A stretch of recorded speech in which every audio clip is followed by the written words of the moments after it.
बड़ा अहम इशू है जिस पे हम बात करने जा रहे हैं। इस वक्त पाकिस्तान के लिए शदीद अलार्मिंग सूरत हाल है। मौसमियाती तब्दीली के शदीद असर पर और सर्दियों का आधा सीज़न गुजर गया, मगर पहाड़ों पर अब तक अच्छी बर्फ़बारी नहीं देखने में आ रही, बल्कि कुछ मकामात पर तो सिरे से ही बर्फ़ नहीं पड़ी है और ये इंतहाई ख़तरनाक साइन है। ऐसे ही रहा तो आने वाले चंद ही सालों में पाकिस्तान को पानी की किल्लत का सामना हो जाएगा। बैनुल-अक़वामी सतह पर बार बार मौसमियाती तब्दीलियों की वार्निंग मिलती रही, मगर बदकिस्मती से पाकिस्तान इन ममालिक में शामिल है जहाँ इस वार्निंग को एक कान से सुना और दूसरे कान से निकाल दिया गया। इसी सारी सूरत हाल पर बात करने के लिए चीफ मेट्रोलॉजिस्ट सरदार सरफराज साहब हमें ज्वाइन कर चुके हैं और क्लाइमेट के एक्सपर्ट हैं मरियम शब्बीर, वो भी इस वक्त हमारे साथ मौजूद हैं। आप दोनों को मैं खुश आमदेद कहूँगी। Thank you so much both of you for your time and good morning. सबसे पहले मैं चाहूँगी कि मरियम आपकी तरफ आएँ, क्योंकि हमने पहले ये बता दिया है कि बर्फ़बारी नहीं हुई और जहाँ कहीं हुई है बहुत कम हुई है और कुछ जगह पर तो सिरे से ही नहीं हुई है। ये कितना अलार्मिंग है? जी एब्सोल्युटली, जैसा कि आपकी रिपोर्ट में भी बताया गया है, ये इसका इम्पैक्ट जो है वो ऑफ कोर्स आपके आने वाले वक्त में होता है, क्योंकि पानी आपको जो बर्फ़ पे गलती है तो फिर उससे कम्युनिटीज़ जो उस पर डिपेंडेंट हैं वो ऑफ कोर्स आप फूड उगाती हैं, फिर पीने के पानी और एग्रीकल्चर प्रैक्टिसेस में इस्तेमाल होता है पानी। तो जब बर्फ़ नहीं होगी तो ऑफ कोर्स बर्फ़ गर्मियों में पिघलेगी नहीं और फिर जो माउंटेनियस कम्युनिटीज़ हैं उनके पास फिर पानी और फूड क्राइसिस के इस तरह के इशूज़ आने वाले वक्तों में हो सकते हैं। तो of course this is quite alarming और मेरा ख्याल है कि साइंस जो है वो बहुत अरसे से, बहुत डेकेड्स से क्लियर है कि जो क्लाइमेट चेंज इम्पैक्ट्स हैं, चाहे वो बर्फ़बारी ना होने की सूरत में है, बारिशें कम होने की सूरत में है, कुछ जगहों पर बारिशें बहुत ज़्यादा होने की सूरत में, इंक्रीज टेम्परेचर, हीट वेव्स, बहुत क्लियर है। लेकिन मेरा नहीं ख्याल कि डेवलप वर्ल्ड से लेके डेवलपिंग कंट्रीज़ तक कोई भी इसको हुकूमतें ख़ास तौर पर, क्योंकि बहुत ज़्यादा चीज़ें ऐसी हैं जो गवर्नमेंट्स लेवल पे करने की ज़रूरत है, वहाँ पे कम्युनिटीज़ जहाँ हम या आप जैसे लोग कुछ नहीं कर सकते, तो उस पर तवज्जो दी नहीं जा रही है। और मेरा ख्याल है कि जो बहुत इंपॉर्टेंट जो मैं एक बात करना चाह रही हूँ वो ये है कि हमारे फरवरी में इलेक्शंस होने जा रहे हैं, तो मुझे लगता है कि जो मुख्तलिफ पार्टीज़ में खड़े हुए हैं मेम्बरान, उनसे उनका वोटर अपने अपने इलाकों में पूछे कि आपका क्लाइमेट चेंज और इन्वायरमेंट पे आपका क्या मैनिफेस्टो है, आपका क्या प्लान है, आपका क्या मैंडेट है, आप इससे मुतालिक आप क्या हमारे लिए करेंगे। क्योंकि अगर इस तरह की सिचुएशन रही तो बाकी आपकी डायरेक्टली आपके फूड से, आपके पानी से, आपके बहुत सारे क्रॉस कटिंग थीम्स है। क्लाइमेट चेंज एक ऐसी चीज़ है जो क्रॉस कटिंग है और आपके हर वे ऑफ लाइफ को इम्पैक्ट करेगी। तो अगर आप उनसे नहीं पूछेंगे, उनके पास ये प्लान नहीं है, तो वोटर्स को वोट नहीं देना चाहिए ऐसे मेंबरान को। बिल्कुल, ये एक बड़ा इंपॉर्टेंट पॉइंट है। लेकिन अब ये मौसमियाती तब्दीली किन वजूहात पर है ये भी बात करेंगे, लेकिन अब ले आने वाले वक्त में मौसम कैसा है, सरदार सरफराज साहब से हम ये जानेंगे। सरदार साहब, ये क्या वजह है कि मिड ऑफ जनवरी भी गुजर गया है, वो जो बर्फ़बारी होती है दिसंबर के आखिर में, जनवरी में, वो नहीं हो रही, तो ये मौसम तब्दील हो रहा है या होनी ही नहीं उस तरह की? फिर बारिशें सर्दी की नहीं हुई, बर्फ़बारी तो उसके बाद की बात है बहुत से इलाकों में। देखिए, इस साल जो वही खुशहाली चल रही है एक तरह से। आपको पता है कि विंटर सीजन की जो बारिशें होती हैं वो दिसंबर में तो इतना उनका रेशो नहीं होता, लेकिन दिसंबर भी बहुत ज़्यादा ड्राई गया है, यानी 92 से 94% कम हुई हैं बारिशें, जितनी कुछ होती थी उसकी, वो अभी एवरेज के मुकाबले में। और अभी जनवरी भी ऑलमोस्ट ड्राई ही जा रहा है, मतलब बिल्कुल कोई एंड पे जाके कोई स्पेल मुतवक्के है 28 या 29 जनवरी के बाद, वो भी शुमाली इलाका जहाँ तक महदूद रहने का उसका इम्कान है। तो इस लिहाज से ये विंटर सीजन बड़ा ड्राई सीजन जा रहा है, यानी ये अब नॉर्मल सी सिचुएशन है बिल्कुल। और असल में विंटर सीजन की बारिशें जो हैं वो अमूमन जो वेस्टर्ली वेव्स होती हैं वेस्ट से आती हैं, यानी पहले अटलांटिक ओशन, फिर मेडिटेरेनियन सी से होती हुई मिडल ईस्ट को क्रॉस करती हुई हमारे पास मिड लैटिट्यूड सिस्टम्स भी हम उनको उनका नाम देते हैं उनको। तो वही इस वक्त इस साल इत्तेफाक से ना, यानी पूरे मिडल ईस्ट में भी कोई बहुत ज़्यादा बारिशें नहीं हुई, और जाहिर है कि उधर से वो सिस्टम अटलांटिक एक वहाँ पे एक ऑसिलेशन होती है, नॉर्थ अटलांटिक ऑसिलेशन, उसका जो नेगेटिव फेज चल रहा होता है या न्यूट्रल फेज, तो फिर हमारे यहाँ विंटर की बारिशें कम होती हैं। तो इस साल उसका इससे पहले तो वो नेगेटिव फेज में ही था, तो उस वजह से मतलब यहाँ पर बारिशें कम हुई। हम क्या समझें कि सर्दी जल्दी चली जाएगी, जल्दी गर्मी आ जाएगी, या फिर सर्दी तवील, हाँ सर्दी तवील हो जाएगी, होना क्या है? देखिए सर्दी भी उतनी शिद्दत की नहीं पड़ेगी जितनी हुआ करती थी। आपने खुद भी पहले अपनी रिपोर्ट में बताया। तो इस साल गो के शुमाली इलाकाजात में कुछ पॉकेट्स में तो ज़्यादा सर्दी है, उसकी वजह से फॉगी कंडीशंस भी मुसलसल चल रही हैं। लेकिन जाहिर है 15 फरवरी तक तो ये इसी तरह से फॉगी कंडीशंस और ये सर्दी का स्पेल है ये तो जारी रहेगा, लेकिन बारिशें और बर्फबारी बहुत कम है। तो उसमें अब ले दे के आगे आपके पास ना जनवरी के बिल्कुल आखिरी दिनों में या फरवरी के पहले हफ्ते में एक स्पेल मुतवक्की है। तो देखिए उससे कितनी कुछ बारिश या बर्फबारी होती है। लेकिन ये कि जनवरी और दिसंबर का ड्राई जाना ये अलार्मिंग है, क्योंकि जैसे पहले रिपोर्ट में आप बता रहे थे आप लोग कि जो स्नोफॉल हुआ करती थी वही कि फिर आगे स्प्रिंग में और फिर आगे समर में हमारे जो पानी के ज़खायर होते हैं उनमें वो पानी बर्फ़ की सूरत में पिघल कर जब आता था तो वो काफ़ी काम आता था। तो इस लिहाज से वो एक अलार्मिंग सिचुएशन है कि आने वाली यानी ये जो आपकी रबी की क्रॉप्स जा रही हैं ये भी इफ़ेक्ट होंगी और आने वाले जो मतलब सीजन होगा उसमें भी पानी की कमी महसूस की जाएगी। सही। अच्छा ये मैं आपसे जानना चाहूँगा मरियम शब्बीर के 2020 और 2022 हमने मौसम बिल्कुल मुख्तलिफ देखा, फिर इसी तरह 21 और 23 का मौसम उन 2 सालों से मुख्तलिफ था। 22 में हम देखा बहुत बड़े पैमाने पर सैलाब था, 20 में भी अर्बन फ्लडिंग पाकिस्तान के मुख्तलिफ शहरों में देखी गई। तो ये क्या वजह है कि किसी साल में बहुत ज़्यादा बारिशें हैं, बर्फ़बारी लेट तक हो रही है और ये यहाँ नहीं बल्कि पूरी दुनिया में मौसम की बड़ी तब्दीली हुई है? इसकी क्या कोई बुनियादी वजह है या फिर ये कुछ सेंचुरीज़ में ये इस तरह से होता है, नॉर्मल है? जी देखें, 2 तरह की आपके सवाल चीज़ें कवर कर रही हैं। एक तो है जो ह्यूमन फैक्टर की, दोनों ही ह्यूमन फैक्टर में कहूँगी है, लेकिन एक मेनली आपका जो क्लाइमेट चेंज होता है वो ऑफ कोर्स सबको पता है बेसिक फॉसिल फ्यूल कंजम्पशन की वजह से होता है। उससे जो एमिशंस होती हैं वो बहुत ही अलार्मिंग किस्म की होती हैं जो आपके प्लैनेट को वार्म करती हैं, और आपकी जो फ्लडिंग की सिचुएशन है वो इसी किस्म की सिचुएशंस की वजह से होती है जो आपका फॉसिल फ्यूल कंजम्पशन है उसकी वजह से। सेकंड जो अर्बन फ्लडिंग की आप बात कर रहे हैं वो बेसिकली आपका गवर्नेंस इशू आप ज़्यादा कह सकते हैं उसकी वजह से होती है, क्योंकि इम्प्रॉपर आपके सिटीज़ प्लान किए जाते हैं जिसमें ज़्यादा आपका कॉन्क्रीट रखा जाता है, पानी की सीपेज की जो चीज़ें हैं जिससे ग्राउंड में एब्जॉर्ब हो सकता है वो कम जगह होती हैं पानी के लिए, हर जगह कॉन्क्रीट ही शहरों में होता है, तो वो फिर आपकी गलियों में और घरों में पानी आपको आ रहा होता है जिसको अर्बन फ्लडिंग आप बोलते हैं। तो उसमें अर्बन प्लानिंग का फैक्टर बहुत ज़्यादा इन्वॉल्व होता है। लेकिन जो सैलाब आपके बहुत ज़्यादा स्केल पर आते हैं ऑफ कोर्स उसकी मेनली वजह फॉसिल फ्यूल कंजम्पशन होती है।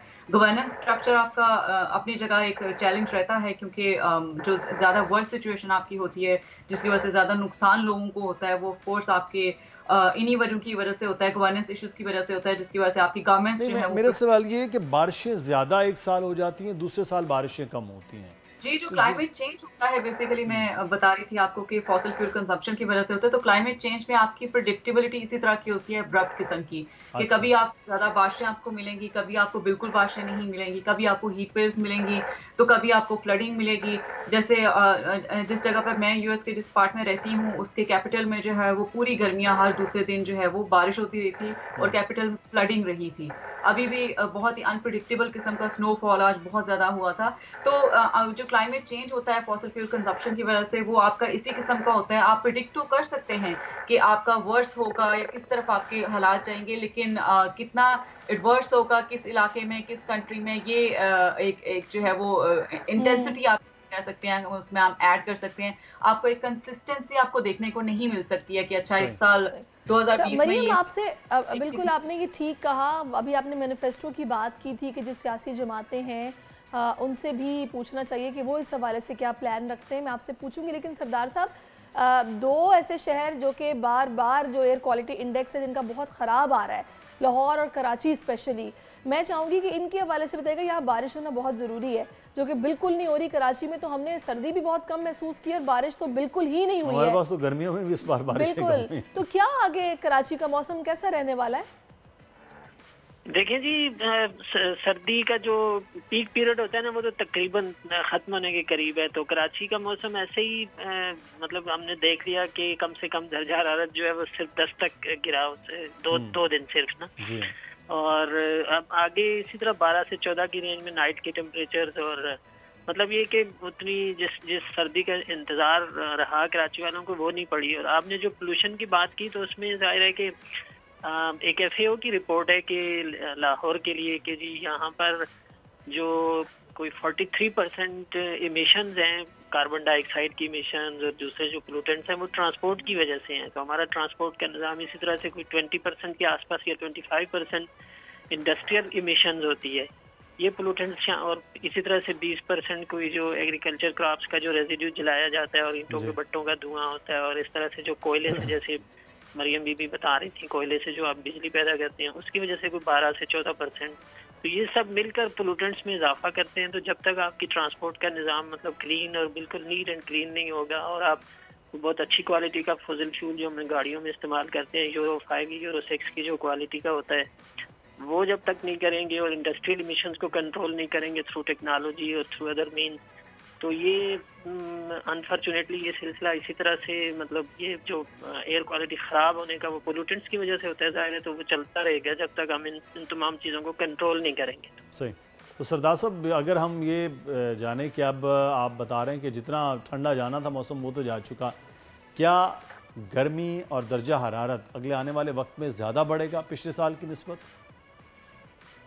लंबी गर्मियां जिसे जो हम कहते हैं, पैसिफिक ओशन में फिनोमेना चल रहा होता है ना अल नीनो, तो वो अभी इस वक्त पीक पे होता है दिसंबर और जनवरी में अल नीनो अपने हिसाब से। तो यूजुअली ये होता है कि जिस साल जो अगला साल होता है, यानी 2023 अल नीनो गुजरा है और अभी इसके 24 के स्प्रिंग तक कम से कम वो चलेगा, तो 2024 जो है ना वो अब आपने नोट किया होगा कि 2023 गर्म तरीन साल गुजरा है, 2016 पहले गर्म तरीन था, उसको इसने बीट किया कोई और बड़े मार्जिन से, यानी कोई 0.17 डिग्री उससे 2016 से ज्यादा रहा टेम्परेचर, एवरेज टेम्परेचर इस साल का।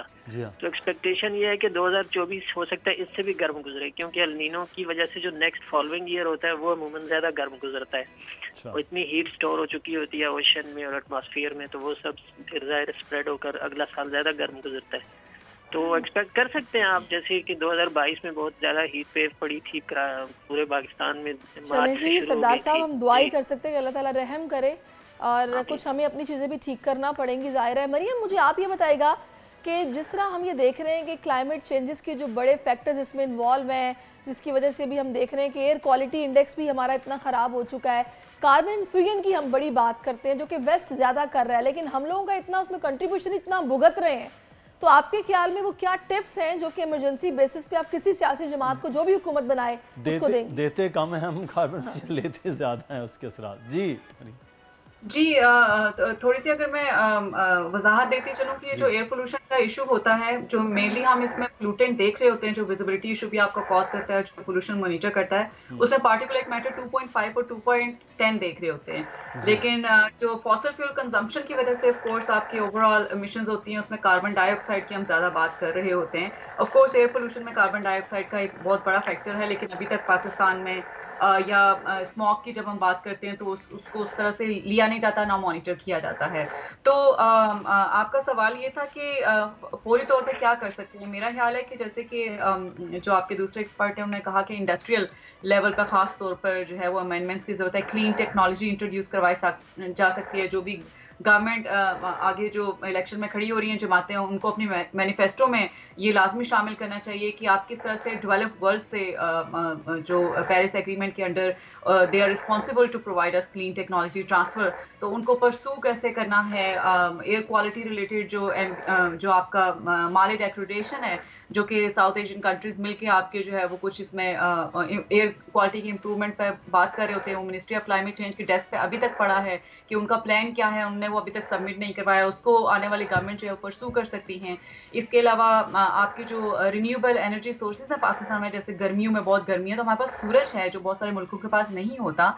हम फॉसिल फ्यूल से ज़रा मूव करने की कोशिश कर सकते हैं। ऑफकोर्स ये एक एक्सपेंसिव प्रोसेस होता है, हमारे पास उस तरह के रिसोर्सेज नहीं है, ना एक्सपर्टीज है उस तरह की। तो स्लोली हम आने वाली गवर्नमेंट्स जो है ये प्लान बना सकती है कि वो किस तरह से रिन्यूएबल एनर्जी की तरफ मूव करेंगे इंस्टेड ऑफ फॉसिल फ्यूल के ऊपर जो है वो रिलाई करने के लिए, क्योंकि वो एक चीप सोर्स होता है। पाकिस्तान जैसे मुल्क को वो सूट करता है और बहुत सारे डेवलपिंग कंट्रीज आपके इर्द गिर्द भी हैं वो भी इस्तेमाल करते हैं। तो ये चंद ऐसी चीजें हैं जिन पर मरियम, मैंने आपसे जो पहले सवाल किया था ना, ये कार्बन डाइऑक्साइड के हवाले से जो ज़्यादा कंट्रीज प्रोड्यूस कर रही हैं, अगर आप डेटा निकाल के देखें तो उनमें जो टॉप 5 कंट्रीज हैं उनमें चाइना है, यूनाइटेड स्टेट्स है, इंडिया, रशिया और जापान जो कि सबसे ज़्यादा प्रोड्यूस कर रही हैं, तो हमारा तो इसमें कंट्रीब्यूशन इतना है नहीं, इतना हम ले रहे हैं। बिल्कुल, प्रोड्यूस बल्कि टॉप मेरे पास जो लिस्ट है उसमें टॉप 10 टॉप 13 में कार्बन एमिशन में पाकिस्तान मरियम वो है ही नहीं, तो लेकिन उसके असरात हम ले रहे हैं। बहरहाल चाइना हमारे इर्द गिर्द है, इंडिया हमारे इर्द गिर्द है, रशिया है, तो क्या ये फिर छोटे ममालिक के लिए तो ज़्यादा मुसीबत है? जी, आप बिल्कुल सही कह रहे हैं। जो पाकिस्तान का चंक है वो ग्लोबली हम कंपेयर करें तो लेस देन 1% है, लेकिन वैसे तो पाकिस्तान के एमिशंस अपनी जगह हैं, लेकिन ऑफ कोर्स आप डेवलप वर्ल्ड से या जो टॉप कंट्रीज हैं उनके साथ कंपेयर करें तो इसीलिए जैसे कि मैंने आपको कहा कि पेरिस एग्रीमेंट के अंदर जो है जो डेवलप वर्ल्ड है they are responsible to transfer clean technology to developing countries including Pakistan। इसके अलावा जो फाइनेंस है, जो COP28 में डिस्कशन हमने फॉलो की होंगी, जो दुबई में भी कॉन्फ्रेंस रही है, उसमें they are responsible to provide us finance, और उसमें जो कुछ कंट्रीज ने कमिट किया है वो सिर्फ कमिट ही किया अभी तक, वो वर्ल्ड बैंक ऑफ कोर्स उस पर वर्किंग करेगा कि किस कंट्री को किस तरह से देना है, लेकिन ये भी बड़ी वर्ल्ड बैंक एक लोन की सूरत में आप करें या छोटे छोटे प्रोजेक्ट्स की सूरत में ही होता है, तो वो देखते हैं कि COP29 पे चीजें फाइनलाइज होंगी, मैकेनिज्म क्या होगा। तो ऑफ कोर्स बहुत सारी चीज़ें ऐसी हैं जो कि डेवलप वर्ल्ड की रिस्पॉन्सिबिलिटी हैं लॉस एंड डैमेज फंड की सूरत में हमें कंट्रीब्यूट करने के लिए भी, क्लीन टेक्नोलॉजी के लिए भी, कैपेसिटी बिल्डिंग के लिए भी, और कॉन्फ्रेंस ऑफ पार्टीज 29 जो है वो एक मैकेनिज्म जो है वो वहाँ फाइनलाइज होगा, स्पेशली फंड्स ट्रांसफर के लिए, और कितना कंट्री कितना कंट्रीब्यूट करे। तो ये 12 इक़दामात हैं जो गवर्नमेंट्स को करने हैं, और गवर्नमेंट लेवल पर ही ये चीज़ें अगर होंगी तो चीज़ें हो सकती हैं। इंडिविजुअल में आप अपने इर्द गिर्द भी कोशिश कर सकते हैं अपने ताईं, तो लेकिन गवर्नमेंट के लेवल पर ये मामलात हों। लेकिन अगले आने वाले वक्त में जो मौसम है उसके असरात बहरहाल पाकिस्तान में फूड सिक्योरिटी के एलिमेंट को वो बहरहाल बढ़ा देंगे कि किस तरह से पाकिस्तान में फूड सिक्योरिटी का इशू है। तो अगले आने वाले दिनों में इंशाल्लाह फूड सिक्योरिटी पर भी हम ज़रूर बात करेंगे। सरदार सरफराज साहब और मरीम शबीर साहब, आप दोनों का शुक्रिया। सब्सक्राइब करें और बेल दबाएं ताकि कोई खबर रह न जाए।